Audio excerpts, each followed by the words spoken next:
Hi, Liz Eglin here. In this video, I wanted to show you how to create a Donors Choose project and get it funded. And I also have a couple tips for projects that are more likely to get funded than others. So really, to start out with, you just go to donorschoose.org, and there's a sign-in button in the upper right, and they're going to ask you, are you a first-timer? They're asking, if you're going to donate, you don't need to create an account, but if you're a teacher, you do. And again, it's going to tell you you need to be a full-time teacher working directly with students. And again, you could be remote, or you could be, hybrid or in person, and then they will tell you all the eligibility rules. So not every school is eligible, so you definitely want to check that out first. So I do work at a public school, and again, when I was a substitute teacher, I could not do this, but when I was full-time, I was able to start doing the Donors Choose grants. So you're going to need to do your personal email address, and then your name, and go through, make a password, and then they'll email you at that email address to verify, and then you will be ready to create your account. Okay, so I'm going to sign into mine, and again, you do have to use your home, and it kind of stores it, which is nice. Okay, so and you can see I have a bunch of draft projects here. They're going to show me these are all the past projects I've had. I've had about 35. And I will tell you, like, my first project was named Reading Rainbow. The easiest projects for me to get funded are paper books and magazines. So I'm lucky enough because I teach English, and in my classroom I have like a wall of bookshelves, so I'm able to house like 600, 700, 800 books and have like my own little library that I can check out books to students and have, give them a lot of reading material in class. So throughout the year, I typically ask them, what books do you want, like series and authors and things like that, and that kind of gives them buy-in too. So it's really great when those get funded, because the students are part of the thank you package, so you will need them in order to complete the project. So when I'm figuring out what I need and what I want, another big one is like rewards, and I've done some for after school program and in class. Technology is huge. That is, I think, the biggest thing now that everybody needs. But I mean, I've had it like STEAM projects, classroom supplies like staplers and binders and things that kids need. And then it will show you your live projects. Okay, so these are two of the projects I have now. And again, there's that special promotion, where Good Morning America is, matching donations. So this is pretty exciting, because right now, all I need is 381 to get funded. And actually, there's there's 15. You can make it more or less. 15% to Donors Choose. So actually, if I got 323, I would be totally funded. Okay, so let me just run you through a quick project. And it's nice because a lot of the defaults save. Okay, so I typically do. I've tried a professional development. It never got funded, like for a set of books on, I think, gamification or something like that, and it did not get funded. So this is the standard project, and this will be things for students. One thing you want to keep an eye on are these match offers, and I've had a lot of success using these because they might completely pay for some projects, or you might get like 50% funded. So let's say my class was going to read this Just Mercy, or I had a book club, and I wanted a class set of these.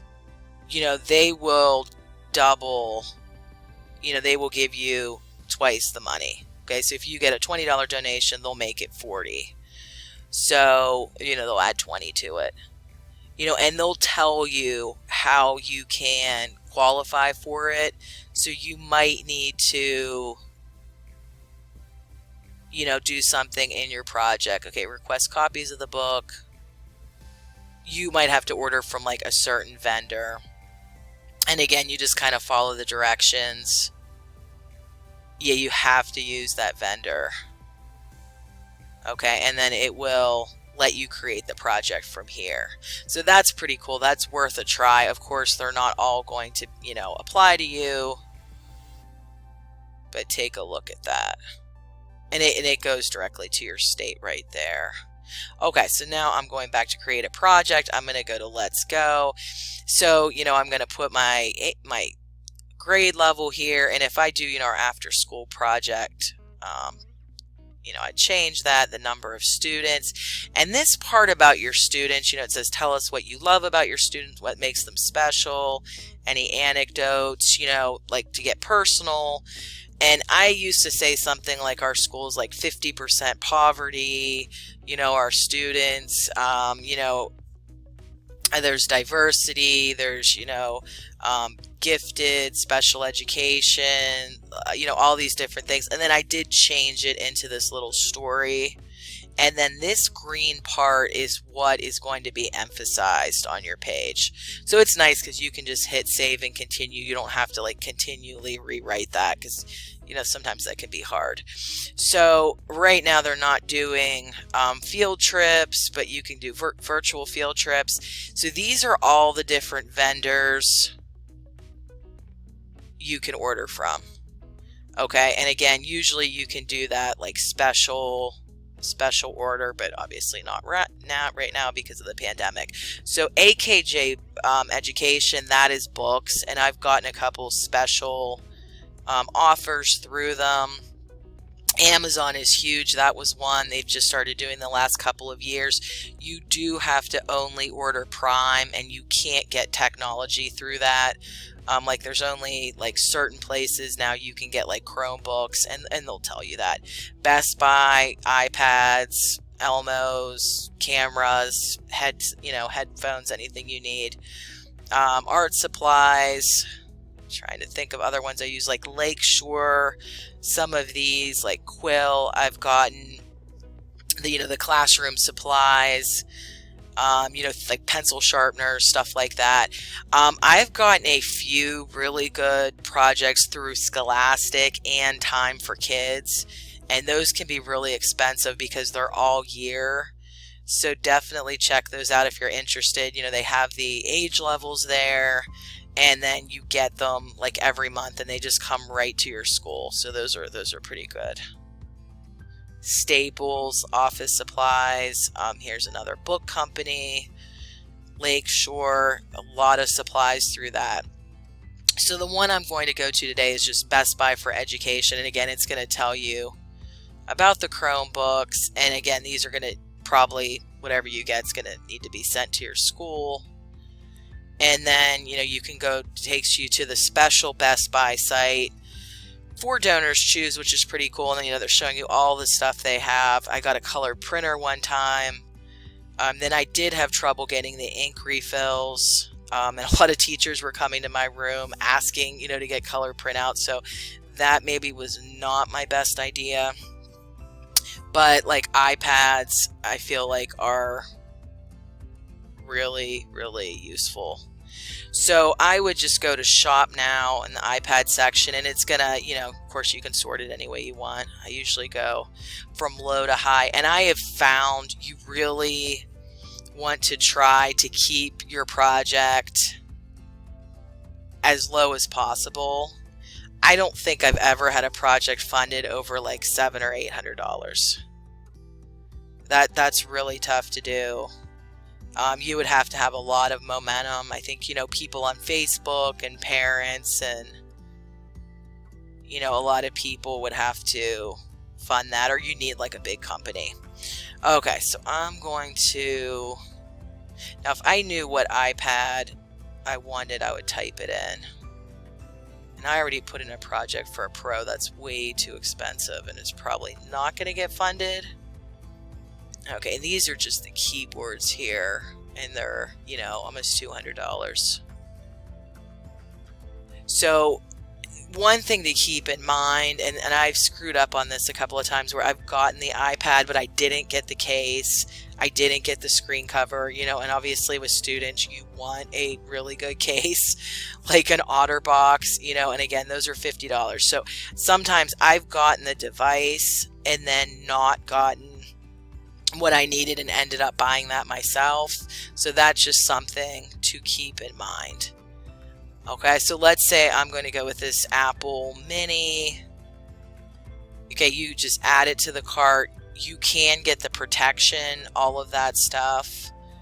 I'm not even sure the Apple Pencil works with this. So yeah. Okay, I guess it does work with the Apple Pencil, but you want to just be sure, because again, it's easy to order the wrong thing and then you can't really send it back. Okay, so when you're happy with what you got, and to be honest, I don't get the Apple Care. You know, I just try to get like a really good case. Okay, so I'm just going to put that in my cart. And again, I typically, like I said, I should get the screen cover and all that stuff. I actually just usually order that stuff off of Amazon. Okay, and you'll see that tax is added on, and then Donors Choose is going to have its own fees. So you just transfer the cart. Okay, and then this is going to be the price. Now at this point, you need to write a little blurb about like what are you going to use the iPad for, how's it going to help your students learn, and you can always come back and do that. I typically just try to do it all in, you know, one fell swoop. A good title. I try to use ones with alliteration, and then this will save. You pick your subject. You want to be very specific about how you're going to use the item. So, you know, I might say students will use this iPad to take tests on Microsoft Forms in our class. You know, for example, we're taking a test on an unforgettable journey, and students will be able to listen to the story on the iPad and then take the quiz, you know, something like that. So you want to be as specific as you can. If you are not specific, there are times the volunteers at Donors Choose will ask you to, you know, provide more information. Okay, so at this point I would just save and continue. Then your project, once Donors Choose approves it, goes live. So at this point, this is just a draft. Okay, this is just a draft. Okay, so you can keep these drafts, and then they will keep them for a time, and then they'll email you, you know, you still have this draft, like what are you going to do with it? So one really nice thing that I just started doing a few years ago is sharing on Facebook and then sharing things on Twitter. So they will let you do this even before your project's live. And again, they call it like gaining momentum. And one thing that I found in the last few years is when you start getting donations like this, I have like 6 donations, you know, and they're getting doubled. When somebody donates to this, it seems like it goes up on like a main page and more people see it. And, you know, like maybe, you know, there's different tabs that donors can use. So like they might have, you know, their favorite teachers or schools. They might have most urgent.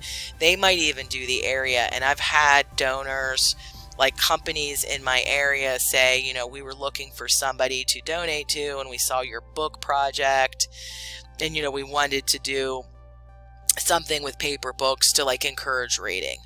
I've also had donors find me on Twitter and reach out and personally contact me. So when that happened, I went through the school, you know, to like talk to the business manager to see, because I had Wells Fargo and they were matching the donation. So then my school was able to get that money and keep it in like a fund. but then the other money had to get like filtered into Donors Choose. So again, it is nice when people go through the website, but be prepared for local people to like maybe possibly reach out, because they do want to help. And again, you know, parents might, friends might, relatives might donate. And again, once you start getting a lot of people to donate, it seems like that's when, you know, your project gets funded. So that's pretty cool. So, and there's even a random thing where it says, you know, pick a project for me. So, and I've even had my old students, you know, donate. Okay, so so let's say I actually get funded. Okay, so you get an email. There's a little thing you have to write, like a thank you to the donors, and then they will contact you before you actually get the items, like what room are you in, you know, special instructions, and then they will send emails. They used to send a fax to people at your school, like your principal and other teachers who are doing projects at your school. They'll get an email like, you know, this person got this project, and then they'll verify with you like when it's going to come. So I always alert like our school secretary, you know, I should be getting this shipment on so and so days. And then, you know, they'll let me know, or they'll bring that to my room. Okay, so let's say I get funded. I'm going to then, after I get the stuff, have to do a thank you package. So in the beginning of the year, there's a letter, and again, I've already done it, but there's a permission slip for Donors Choose. So like I did a project last year and I got it funded over the summer. So the books were there, you know, when we came back to school this year. So what I did is I write a letter, and I can provide that if anybody's interested, just a basic one, like, you know, dear families, it's, you know, with great pleasure I announce that we've, you know, are going to receive these items, or we've received these items.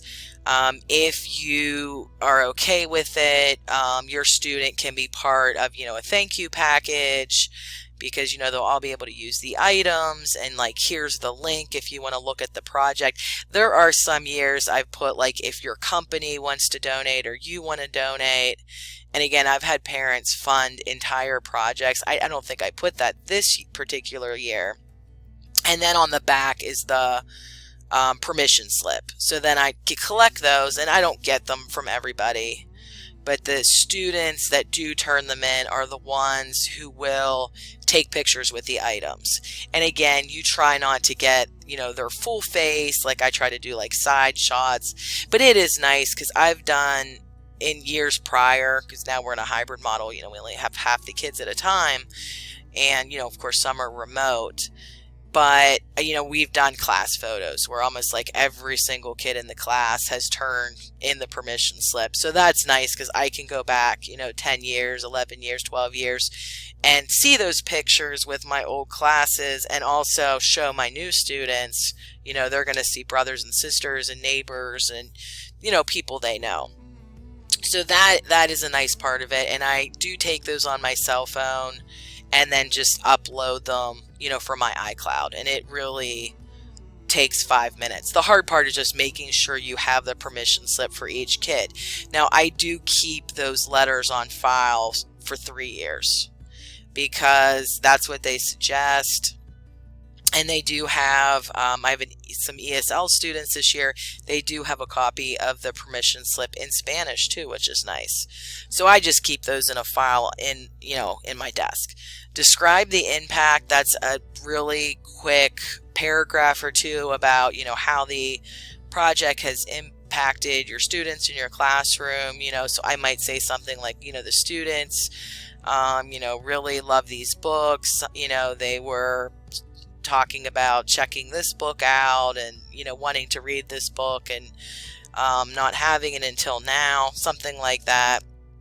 And then the students sometimes have to write thank you letters. So, you know, there are times when we've had really big things that come in that I've had everybody, you know, write the thank you letters and sent quite a lot of them. For the past thank you package, they only asked for 5 letters, and I only had like 5 students who had used the stuff do that because, again, we have smaller classes because of the pandemic. So the kids that did the thank you, you know, they had the donor's name, and, you know, again, there's going to be spelling mistakes and, you know, grammatical errors.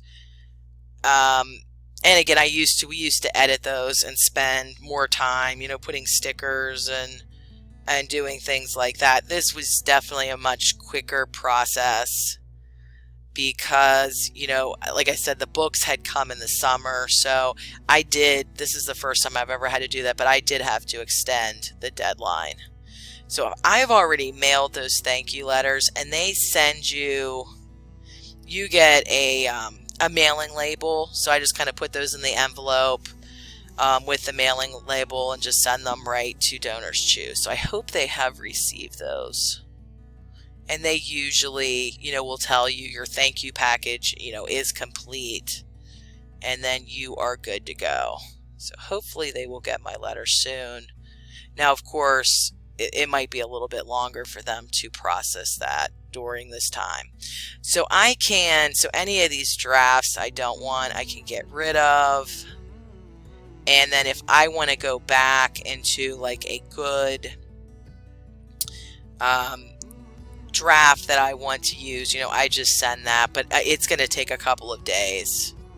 You know, it's definitely, you know, they will take a look at it and make sure, you know, everything's okay. So again, that's really all there is to it. And, you know, you get really nice messages from people, and like these people, like you can't even write a thank you to them because they didn't want it. So, you know, you can go through and see the donations, and you have a teacher's page. So there is a link that, like, when I write that letter to parents, that I post, and it is right here. So the custom URL. So this is, you know, what I might like put on my website or put on my YouTube channel or something, if people wanted to support my page. And again, you know, you can pick anybody you want. You can do one time, monthly. Honestly, I've never had anybody do that because that is a lot of money. And it's easy to get through the site. Like, you can change the display name. You can just put your last initial. You don't have to have a picture of yourself. So it does tell you like this: half of students from low income households, and they calculate all that. So you don't have to do anything with that. So like once it knows your school, you know, that just automatically generates. And again, it's really easy to like do the Twitter, and you know, you can tweet that out at any time, and that pops up. And again, you never know who's going to see that. So that's really easy to do. You can also, generate an email. And I do not do this, but there are times I might email this to myself and then maybe send it out to like very few people. But I mean, I'm sure there's teachers who do mass emails and have some success with that. So that is really it. And again, if you're not sure what to do, you can look at projects that have been successful. You know, you just go to the site, and you know, if you search what you're thinking about getting, you can really read through people's projects. So like if I was looking for another iPad project, here they want the stylus, and these are the ones that might be like really close to getting funded, like keyboards, you know, and you can go through and look at the people, you know, at what they wrote, and then you can see ones that were funded too. So that's pretty cool. So again, I think it's really easy to use. And the best part is when you tell the students like, hey, we're getting, you know, this iPad, and just for them, they're asking like, who gave us this? You know, and it's really hard for them to understand that like quote unquote strangers donated to them. So I've never had trouble, you know, with them taking the pictures or writing the thank you, because they were pretty blown away that, you know, people did this for them. So that's a really nice part of it. I hope this video helped you. As always, if you like it, please give me a thumbs up and hit the bell to subscribe, and let me know if you have any success or have any questions. You can leave those in the comments below. Thank you.